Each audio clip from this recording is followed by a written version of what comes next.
we're going to move on, and I'm going to show you how to create your topics, and then we'll just continue to dive in a little bit further. So to add a new topic, so again, think of this as your book, and now we're going to add chapters to our book. Okay, so adding a new topic. This is where you're going to add your topic. So for me as a former high school science teacher, let's say that I was teaching about cells. And so maybe my overarching grid was first period biology. Okay. So in here, now I'm going to talk about cells. Maybe this particular topic is going to be about animal cells. Okay. So you want to be very strategic in how you name your topics, because this is how your students are going to be able to access them. So let's go ahead and create this one. I'm going to call it animal cells. Actually, let me be even more specific. Maybe I'm going to say parts of animal cells. Okay. Your recording time, it defaults to 1 minute and 30 seconds, but be mindful that if your students, let's say you have 30 students in a class and all of them talk for 1 minute and 30 seconds, you kind of have an obligation to listen to all of that. So be mindful of that. Also, I think when you shorten the length of time to, let's say, even 45 seconds or whatever, it forces your students to really think about what they want to say and to really practice being concise. It also gets on them practicing speaking, right? Because you don't want them, like I always say, right, or and, or whatever. So it really gets them to think about what they're saying, okay? This is where you're going to put the prompts. So what do you want them to do? So maybe in this example, I want you to, maybe they're going to watch the YouTube video that I upload and respond with 3 different animal cell organelles. Let's spell correctly and tell me what they do. I don't know, quick little prompt. Now, what's cool about this is I can now record a video. So by clicking that, it's going to open up my camera. And I have a snap filter on here, so ignore the balloons, but I could record a video. I also have all these options. So I have filters that if I wanted to change kind of the lighting, and your students have all of these options as well once they're in. So if you have shy students and they want to use the pixelated feature, they could, or maybe I don't want any filter. I also have text. So if I wanted to kind of reiterate what I want them to do, I could include text on my video and move it around where I wanted it to be. I can use emojis or stickers, so I could search for the stickers that I wanted to use. And again, remember, your students have access to all of this as well, which is super fun for them. I could draw, so maybe I'm going to draw different cells and different parts of cells and that kind of thing. So you have that option as well. You also have the whiteboard feature. So maybe you want to use a whiteboard feature to do whatever it is that you're going to do and do your explanation. Okay. And then you also have photo stickers. So if you have like a class logo or you have a teacher logo or whatever, you could add that as well. Maybe you import an image of a cell just to kind of enhance what it is that you're doing. So you have the option to create your own video to go along with this prompt. Or if you have a video that you've already created, you could upload it here. I could add a video directly from YouTube or Vimeo. And I won't go through all this, but you have access to all of these: Kahoot, Giphy, Jiffy, whatever you call it, Bunsy. So there's tons of stuff in here that you can do. I'm going to add a Jiffy just so we have something in here. I don't know if there is one in here on a cell. Oh, look at that. So we'll select that one. So it just kind of enhances our lesson just a little bit. And then I'm going to create my topic. My topic is ready. Again, I could share this direct topic. So think again, we had our book. This is one of the chapters in our books. I could send the link to this direct topic directly to my Google Classroom or my Microsoft Teams, copy and paste it, whatever. And then it's all set and ready to go. If I come back to my grid, Now, again, that's my overarching class. This is just one topic in here for my students, okay? The more topics I add, the lengthier this list is going to get, and your students will have access to those. So if I had another one in here, you can then actually move them and prioritize them a little bit. And so you will have access to do that as well. Think of it like your list on your running kind of feed on Facebook or something like that, so that you have access to all of those, okay? So that's how you create a grid that is ready to go for your students. Super awesome, super easy to do. Now, I want you guys, I'm sorry, how you create a topic within your grid. I want you guys to go over to your grid and create just one topic super quickly. It doesn't have to be in depth. And I'm actually going to give you just about 30 seconds to a minute to do that, because that one should be pretty easy.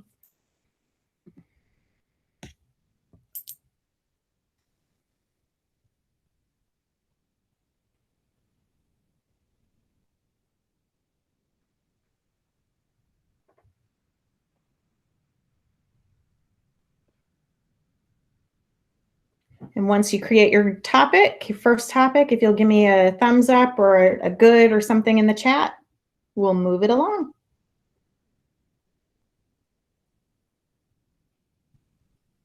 And I know I said that this was free. I do want you to know that you can use this across K-12 curriculum. It's not just limited to elementary, middle, or high. I've seen it used successfully at all levels, and especially now, this is a perfect tool. It really gets students to amplify their voice and to visualize their thinking. Natasha, what about higher ed? Is there like, have you heard of this being applied in higher ed too? Absolutely. We actually use it with our administrators and our central office staff. So absolutely, this could go all the way across the board. Looks like all right. A lot of good feedback. A lot of people are getting it. Oh yeah. Good deal. All right, so good to go, super awesome. If you guys will come back to the meet, in the presentation, I'm actually going to copy this and I'm going to paste it into the chat. I want you guys to go to this link here, and I'm going to have you go through just so you can see the student experience. So you have created as a teacher. I want you to go in through as a student, okay? So click this link in the chat, and it's going to open you up to a flip hunt. And this is just one example of a way that you could use a Flipgrid. And if we were face to face, I would actually have you go through this. We are not. So we're not going to go through it, but I do want to show you that this is one way that you could use a flip hunt, okay? Or use Flipgrid to work with your students.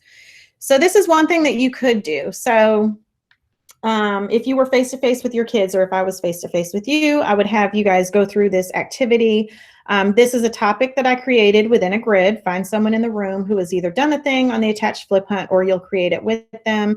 And as a student, and I'm actually going to have you guys add to this grid, but as a student, what they would do, I've put this resource in here. They would have access to this resource that they could use. So let me make this a little bit bigger. So I would have you find someone who left the country for vacation, share their favorite experience, all these different things. This is kind of like a getting to know you activity, but this could also be something that you use to have your students visualize their learning. Like find me an example of a 90-degree angle around your house, or find me an example of a 45-degree angle outside in nature, or whatever. So these are different activities that you could have your students do, and then come back to the Flipgrid and actually show their evidence and talk about their evidence. So this is what your students would see. So I want you to go ahead and just click on this green plus. Obviously, we're not going to go through the flip hunt, but I want you to click on the green plus and leave a video. So again, the link to this is in the chat. And just introduce yourself, just so you can see what the student experience is like. You'll click that green plus, your video will open, and your camera will open, excuse me, and it will allow you to record a video. So I want you to just go ahead and introduce yourself and tell us where you're from, what you teach, and then you can stop it. And yeah. So go ahead and flip over to that link so you can do that. And I'll see your videos pop up here.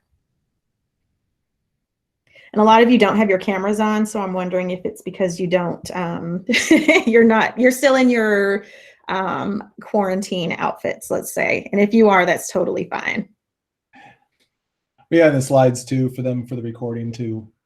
they can shut off their cameras and mute them. Perfect.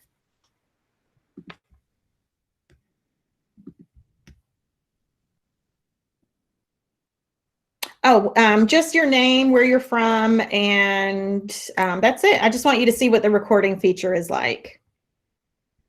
So I'm actually going to do it too.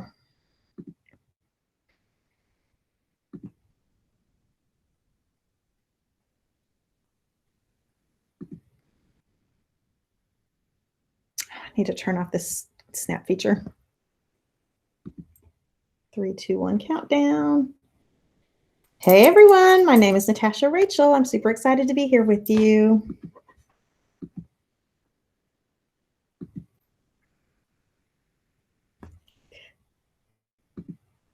Then once you finish your video, it is going to ask you to, you'll click the next button on the bottom right-hand side. It is going to take a selfie of you. Then you'll kind of type in your name. If you want to type in a title or a link, you can, and then submit your video. Congratulations, your video is live. And then when I come over to, let me get out of there, come over to the Flip Hunt, I will see, takes a second, see the video pop up there. There we go. All right, so I see some in there. So because I'm a teacher and I have to, you know, actually we'll go through so you can see what the student sees, and then I'll show you what I see as a teacher. So as the student, I can see that my friends have put their videos in, right? So I see Andrew's smiling face. And so as a student, I can click on Mark's video.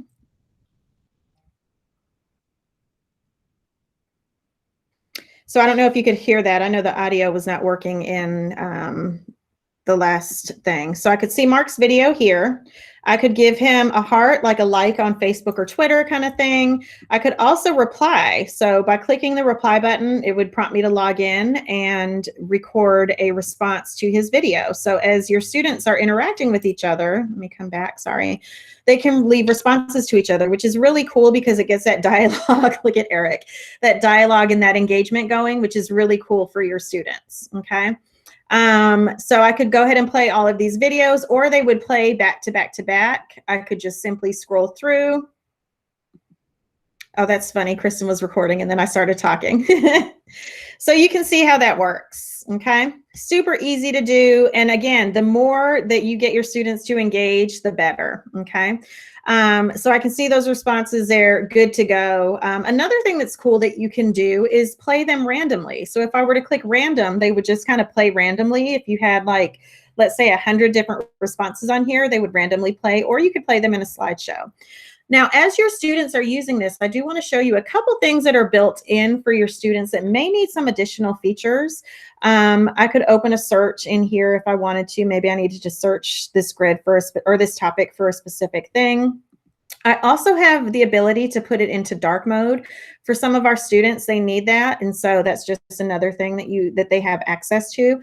The other thing is that there is immersive reader built into here as well. And I'll show you that in just a second. So again, we're in this Flipgrid, so you can kind of use those 3 dots there to search as well.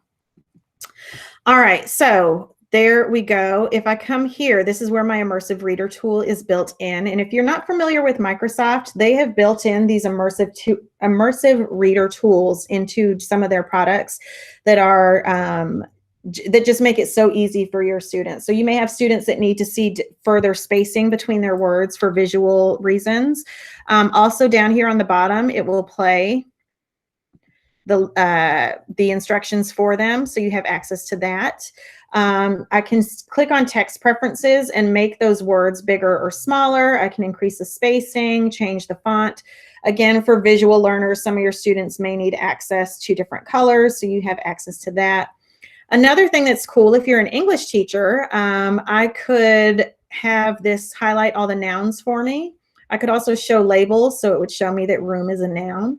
Another thing that's super cool, if I click on room, there's a picture dictionary built right in, which is super cool for your kids that may need that feature. Maybe I want to see the adjectives as well.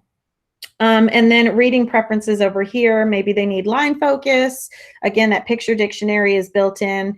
For your students that may be English language learners, they can change, I'm sorry, this is built in for them or for you as well. You can change the language. So maybe I need to change it to Danish.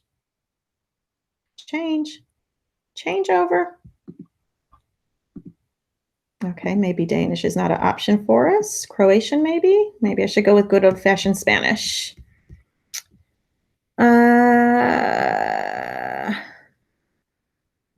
Oh, there we go. I'm sorry. I want to change the whole document. That was my fault. So I can change the whole document into that, or I can just do that word. So if you have a student that's struggling with the word, they can do that. Okay. So I'm going to come back to English. We'll just do English Canada. Make it quick. Okay. So they do have access to Immersive Reader built right in there just to help them if they need that. Okay. All right. So we went in as a student. We went in as a teacher. And flip hunts are really easy. If you go to Twitter and type in #flip hunt, you'll find all kinds of ones that have already been created for that teachers have created and put out into the world. Okay.